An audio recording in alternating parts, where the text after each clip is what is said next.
The Record Courier called the Bombers improving, a word newspapers always use for teams that usually lose by 30 points or more.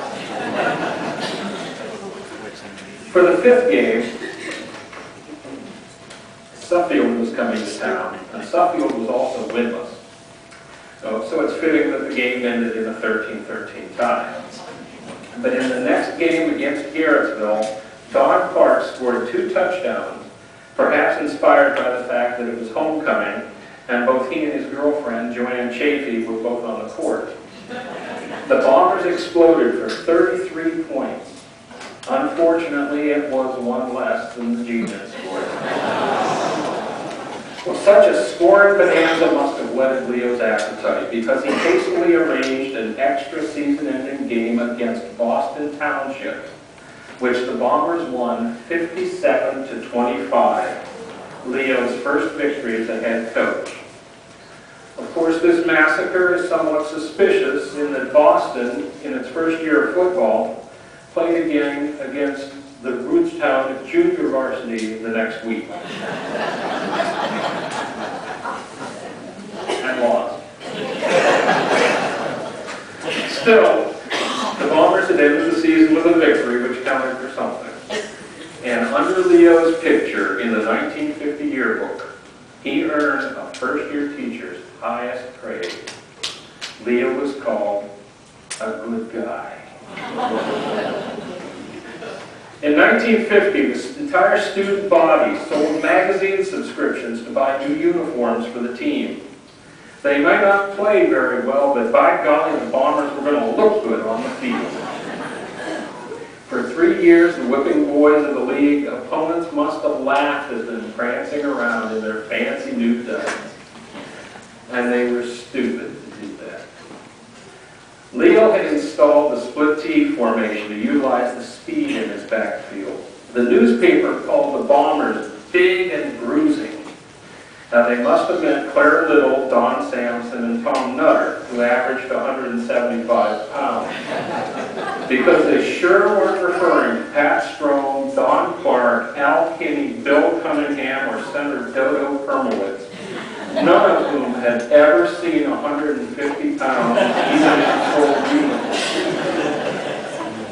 It took the boys a while to adjust to Leo's new offense. They lost their first game to Manaway, which had given up only 2 points the entire preceding season. But they did score 19 points in the loss. Another loss to Atwater yielded 13 points. And by this time, Leo finally had the boys believing that they belonged on the same field as their PCO foes. The wins started to come. The first over Ravenna Township, and then a 40-7 win over Randolph under the lights of Mogador, in a game that had to be halted by the police because disgruntled Tiger fans assaulted several Windham students. A 1-point loss to Rootstown and the tie with Suffield was a momentary lull, and a historic 32-0 thrashing of Garrettsville and a final win over Boston Township concluded Windham's first ever winning season in 11-man history. But the joy in the small town was muted when news arrived that Bill Starkey had become Windham's first casualty of the Korean War. It would not be the last time that war claimed someone who was worn black and gold on the football field. Big changes came to Portage County before the 1951 season. Southeast High School was created from Palmyra, Edinburgh, Deerfield, and Paris. The James A. Garfield School District was a consolidation of Freedom and Garrettsville. The Big Four Conference dissolved, bringing Manaway carrying a 3-year winning streak back to the PCL. A 3-year winning streak, and they were the Bombers' first opponent. For the first time, the Record Courier mentioned the words possible contender next to the name Windham. Now, Don Clark was the only skill player who had graduated. At the annual Grotto preview game, Leo kept his starters under wraps, playing his second string, so as not to tip his hand to the scouts in the stands. The Record Courier reported that the Bombers were outclassed by the Windham majorettes.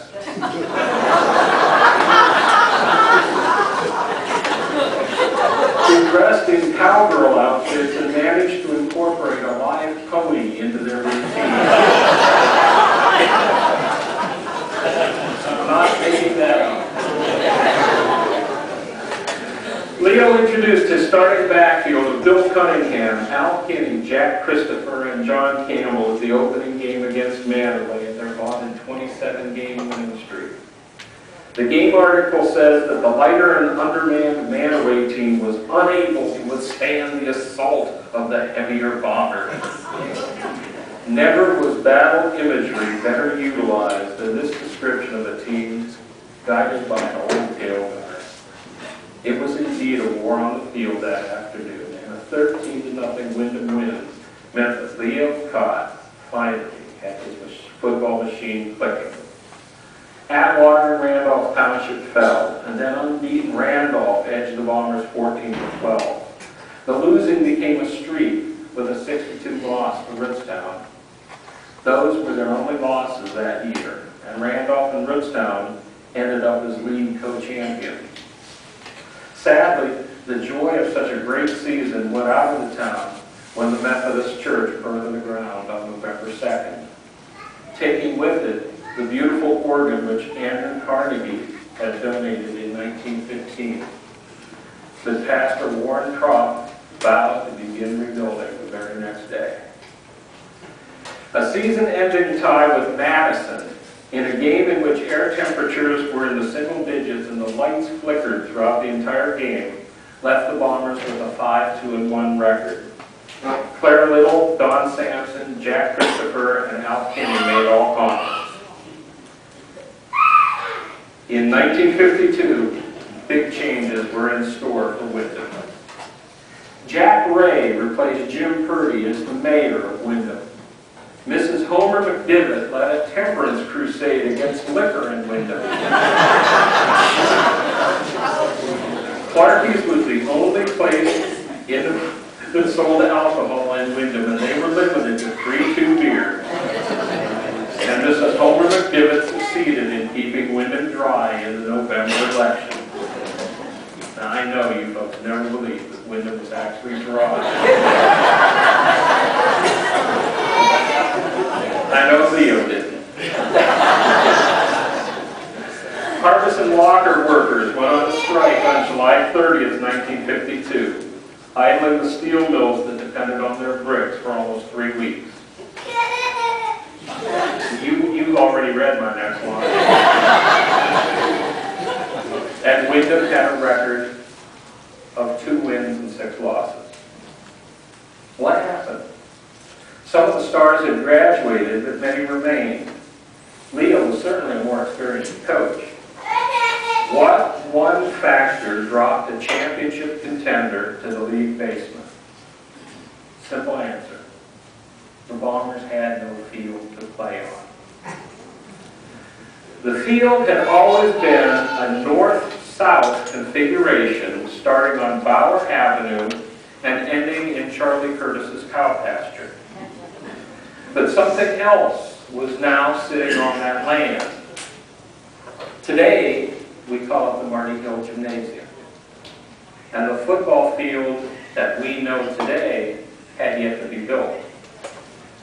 Playing every game on the road, with home games scheduled at Newton Falls or Garrettsville, had to be a trial for the boys. Their only easy game was against Southeast, which was fielding its first team ever. Junior tackle Stan Gill was the only Bomber to make the all-conference team. And even worse, the new football field wouldn't be ready for the 1953 season. They would not have a single home game, and very few fans follow a loser on the road. Which made what happened one of the real miracles in Windham athletic history. The 1953 Bombers of Leo Cott won the Portage County League Championship.